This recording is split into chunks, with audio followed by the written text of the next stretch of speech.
Block of red tape, phone them sliding every day. Bunch of hollows spitting out the Glock. I've been serving fiends all day, out there posted with the gang, nigga. We was taught to get it. What's good, YouTube? It's your boy Nick Ruiz coming at you again with another video. And today, you see the title. Today, I'm going to be talking and discussing about my biggest concerns for NBA 2K21 on current gen.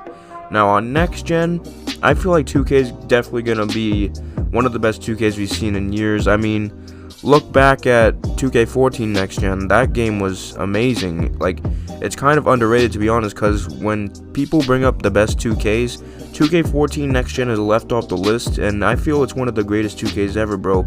And that 2K had the best graphics of all time, and it seems like the graphics have had a slight dip in the past couple years, but we'll have to see what 2K21 on next gen has for us. As for today's video, my biggest concerns for NBA 2K21 on current gen. Let's get into it.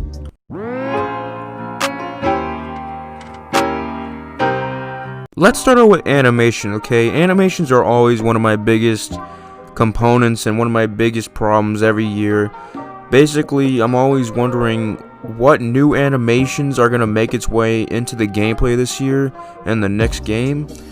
And then, on top of that, what animations from this year that were really bad are going to return and 2K is going to miss patching.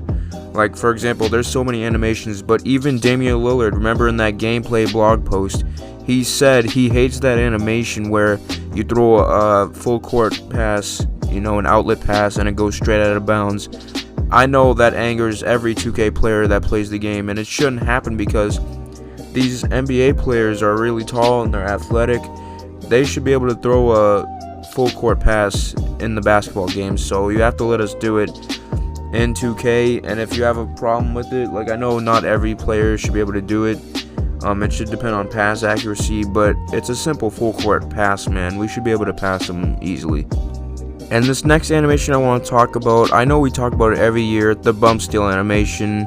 And some people like this animation because people say you shouldn't run into the ball handler and try to bully your way to the paint and you should lose the ball. And I agree with that to a certain extent, but for certain people, and especially me sometimes, there's times where you don't even have to run into the person. The guy will just go near you, swipe his arm, and just swipe the ball, and your player will go on the ground, act like he's having a heart attack, and then the other team's on the fast break. Like, it's a terrible animation, man, and it's been in for years now. Like, I can't even remember the first time.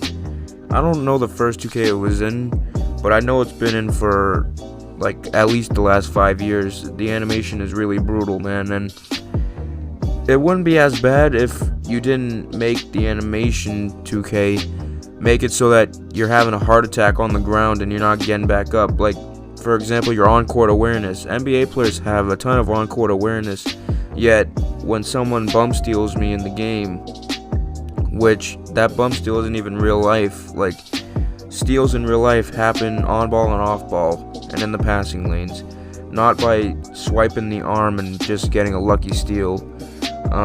So I think this animation needs to be fixed. Will 2K fix it? Probably not, because this animation has been in the game for years, but hey, it's worth a try, man.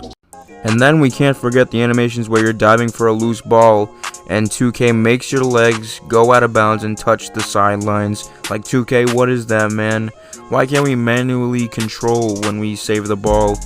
And if we want to hop out of bounds too, like, it's crazy, man, because you have a better chance at saving the ball if you hop out of bounds and dive for it than just diving on the floor for it, because 2K will make your foot touch the baseline and it'll just call out of bounds, and you know, it's just crazy in my opinion. So that's another animation that should be patched.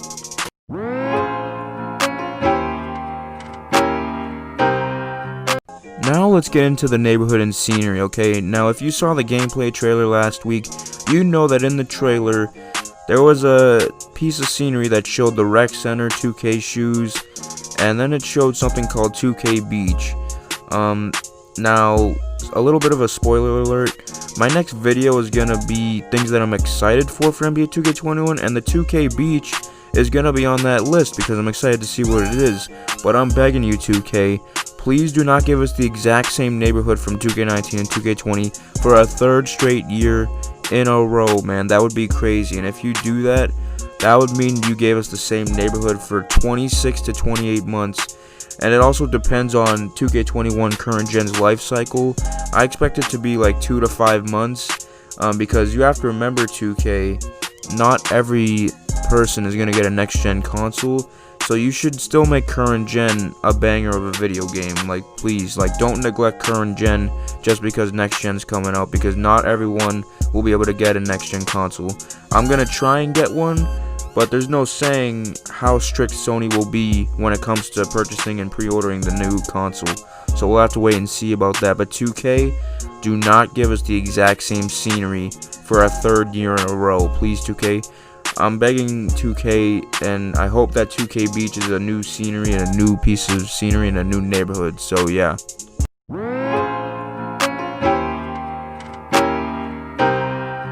Alright, so next up, let's get into the 6'8" point guards and the small forwards, okay, and why I think this could be bad for small forwards, okay. Now, originally, before the announcement that 6'8" point guards could be made in 2K21, before that announcement last week, honestly, I thought the small forwards were going to get buffed in 2K21 because of what happened in the demo last year, when we all found out that small forwards were really trash to make, unless you made like a Laker fan type build, which was the finisher. And he actually was one of the first few people to find out that smaller forwards were much better than 7'3" centers, so he was one of the first to find out. But it did turn out that small forwards, even though Laker fan made a good small forward, there was really no options, really. I mean, so I thought they were going to get a buff in 2K21, but it turns out they actually announced that guards can be up to 6'8" now. And the reason this kind of scares me is I know a lot of people think the speed on the 6'8" guards are going to be buffed. I mean nerfed, my bad. And it probably will be nerfed, but I'm just saying, if it's like 2K20 where point guards get more badges and attribute caps, we could see 6'8" point guards just play small forward. Like, it's not out the realm of possibility for that to happen. Now, I say that while at the same time thinking, what about the possibility that if you can go up to 6'8" as a point guard and make an oversized point guard, who's to say 2K won't let us make an oversized small forward and go up to 7 foot? That's the only way I see small forwards being usable, is if you can make a 7-footer, because remember, you're in the 2K community. If you think no one's going to make a tall guard or a tall forward, you're wrong. You're in the 2K community. Everyone's going to cheese the game and make a 7-foot small forward if this is the case. But if there isn't 7-foot small forwards, I believe people are just going to make 6'8" point guards and put them at small forward. Therefore, the small forward position might be dead, and that's just another fear that I have for the game.